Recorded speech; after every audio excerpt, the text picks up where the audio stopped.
తనని తాను కోల్పోయిన ఓ మనిషి చివరికి ఏం కనుక్కున్నాడు? ఈ ప్రశ్న వినగానే మనలో చాలామందికి ఎప్పుడో ఒకప్పుడు ఈ ఫీలింగ్ కలిగే ఉంటుంది కదా. రండి, ఈ కథలో దీని గురించే మనం తెలుసుకుందాం. సరే, ఈ కథ ఒక సక్సెస్ఫుల్ పర్సన్ది. కాని ఆ సక్సెస్ వెనక పరుగులో అతను చాలా ముఖ్యమైనదేదో కూలిపోయాడు. అతని దగ్గర లేనిదంటూ ఏమీ లేదు. అంటే సొసైటీలో ఒక మనిషి ఏం కోరుకుంటాడు? పేరు, డబ్బు, గౌరవం అన్నీ ఉన్నాయి.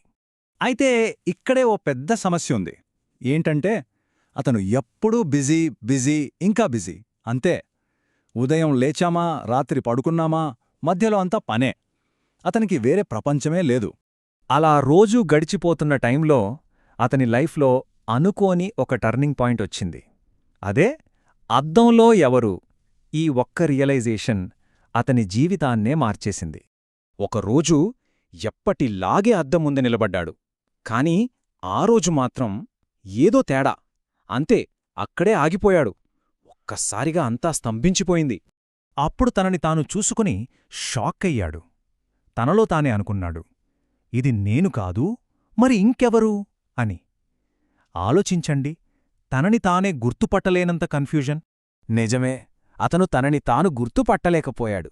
ఎందుకంటే ఏళ్ల తరబడా పని ఒత్తిడిలో పడి అసలు తాను ఎవరో కూడా మర్చిపోయాడు. సరిగ్గా ఆ క్షణంలో ఒక స్ట్రాంగ్ డెసిషన్ తీసుకున్నాడు. ఒక రోజైనా సరే నేను నాకోసం బతకాలి అని. బహుశా ఇదే అతని లైఫ్ని మార్చబోయే నిర్ణయం.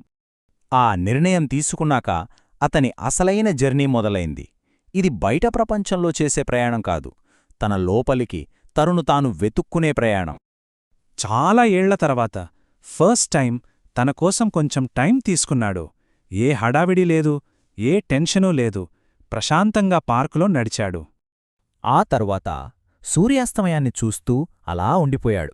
నిజానికి రోజూ చూసేదే గదా, కాని ఎన్నో ఏళ్లుగా తను పట్టించుకోని ఒక అద్భుతమైన దృశ్యమది. తర్వాతేం చేశాడో తెలుసా?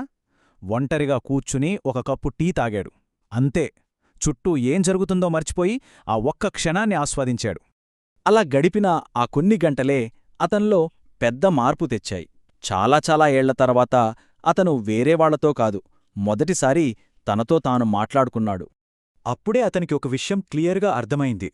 అరే, నేను ఇన్నాళ్ళు ప్రపంచం కోసం బతికాను, కాని నాకోసం నేను ఎప్పుడూ బతకలేదు అని. ఇది చాలా పెద్ద రియలైజేషన్ కదా. ఈ రియలైజేషన్ తర్వాత అతనికి దొరికిందేంటో తెలుసా? ఇన్నర్ పీస్, అదే అంతర్గత శాంతి. ఇక్కడ్నుంచే తన లైఫ్లో ఒక కొత్త చాప్టర్ మొదలైంది. అంటే అతను పని మానేయలేదు, తన బాధ్యతల నుంచి పారిపోలేదు, కాని ఆ పనిలో పడి తనని తాను మాత్రం మర్చిపోలేదు. ప్రతిరోజు కొంచెమైనా సరే తనకోసం సమయం కేటాయించుకోవటం స్టార్ట్ చేశాడు. ఇప్పుడు అతని జీవితంలో వచ్చిన మార్పు చూడండి. అంతకుముందు అతని దగ్గర బయట విజయం మాత్రమే ఉండేది, కాని ఇప్పుడు ఆ విజయానికి తోడుగా అంతర్గత శాంతి కూడా వచ్చి చేరింది. రెండూ బ్యాలెన్స్ అయ్యాయి. సో ఈ కథ మనకు ఏం చెబుతోంది? అసలు నిజమైన విజయం అంటే, ట్రూ విక్టరీ అంటే ఏంటి? మొదటిది చాలా ముఖ్యమైన పాయింట్. ప్రపంచాన్నే గెలిచినా సరే తనని తాను కోల్పోతే నిజంగా ఓడిపోయినట్టే లెక్క. బయటి సక్సెస్ కన్నా మనతో మనకున్న కనెక్షన్ చాలా ముఖ్యం.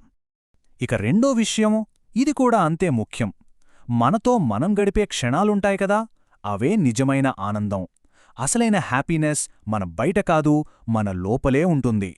ఫైనల్గా ఈ కథ మనందరి ముందు ఒకే ఒక్క ప్రశ్న ఉంచుతోంది. నిజమైన ఆనందం ఎక్కడ దొరుకుతోంది? బయట ప్రపంచంలోనా, లేక మన లోపలనా? దీనికి సమాధానం ఎవరికి వాళ్లే వెతుక్కోవాలి.